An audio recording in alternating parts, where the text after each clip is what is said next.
Bulletin మరో breaking news చూస్తున్నాం. సుప్రీంకోర్టులో వేసిన పిటిషన్ను ఢిల్లీ సీఎం కేజ్రీవాల్ విత్డ్రా చేసుకున్నారు. లిక్కర్ కేసులో కేజ్రీవాల్ను సీబీఐ అరెస్ట్ చేయడంతో సుప్రీంకోర్టులో పిటిషన్ను విత్డ్రా చేసుకుంటున్నట్లు న్యాయవాది అభిషేక్ సింఘ్వి తెలిపారు.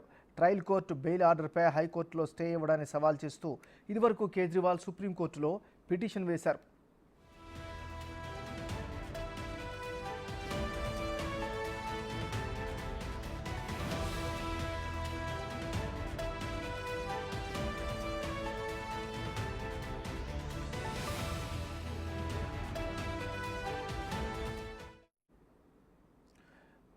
బులెటిన్ మనం బ్రేకింగ్ న్యూస్ చూస్తున్నాం. సుప్రీంకోర్టులో వేసిన పిటిషన్ను ఢిల్లీ ముఖ్యమంత్రి కేజ్రీవాల్ విత్డ్రా చేసుకున్నారు.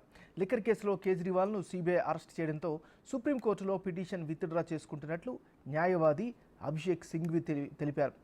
ట్రయల్ కోర్టు బెయిల్ ఆర్డర్పై హైకోర్టులో స్టే ఇవ్వడాన్ని సవాల్ చేస్తూ ఇదివరకు కేజ్రీవాల్ సుప్రీంకోర్టులో పిటిషన్ వేశారు.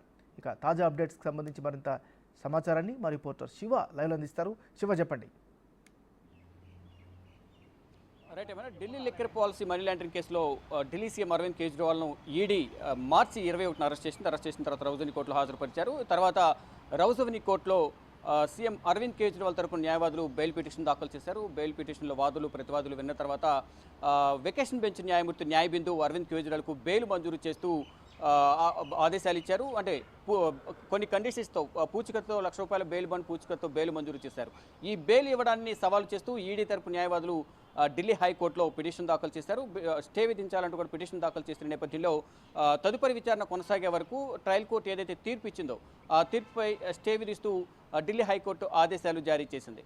ఇక మరోవైపు ఈరోజు సుప్రీంకోర్టులో గతంలో ఏదైతే ఢిల్లీ హైకోర్టు ట్రయల్ కోర్టు ఇచ్చిన తీర్పును స్టే విధించడంపై సుప్రీంకోర్టును ఆశ్రయించారు అరవింద్ కేజ్రీవాల్. దీనిపై ఈరోజు ఆ పిటిషన్ ఏదైతే ఉందో స్పెషల్ లీవ్ పిటిషన్ను విత్డ్రా చేసుకుంటున్నట్లు కేజ్రీవాల్ తరపున వాదనలు వినిపిస్తున్న అభిషేక్ మను సింఘ్వి తెలిపారు. అంటే ఇటు సిబిఐ అరవింద్ కేజ్రీవాల్ను అదుపులోకి తీసుకోవడంతోనే ఈ స్పెషల్ లీవ్ పిటిషన్ విత్డ్రాల్ చేసుకున్నట్టుగా కూడా అభిషేక్ మను సింఘ్వి తెలిపారు.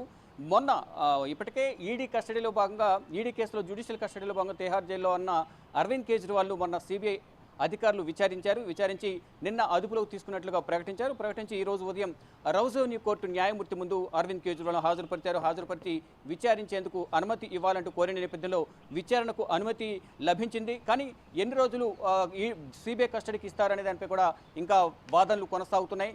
అంటే ఇప్పటికే ఫార్మల్గా మాత్రమే అదుపులోకి తీసుకున్నాం, అరెస్ట్ చేస్తామని పర్మిషన్ కోసం రౌజవనీ కోర్టులో హాజరుపరిచారు. ఇక విచారించేందుకు మాత్రం రౌజవనీ కోర్టు న్యాయమూర్తి పర్మిషన్ ఇచ్చారు. కానీ ఎన్ని రోజులు సిబిఐ కస్టడీకి ఇస్తారనే దానిపై కూడా అధికారిక ప్రకటన మరి కాసేపట్లో వచ్చే అవకాశం కనిపిస్తోంది. ఏమన్నారు? Right, thank you Shiva.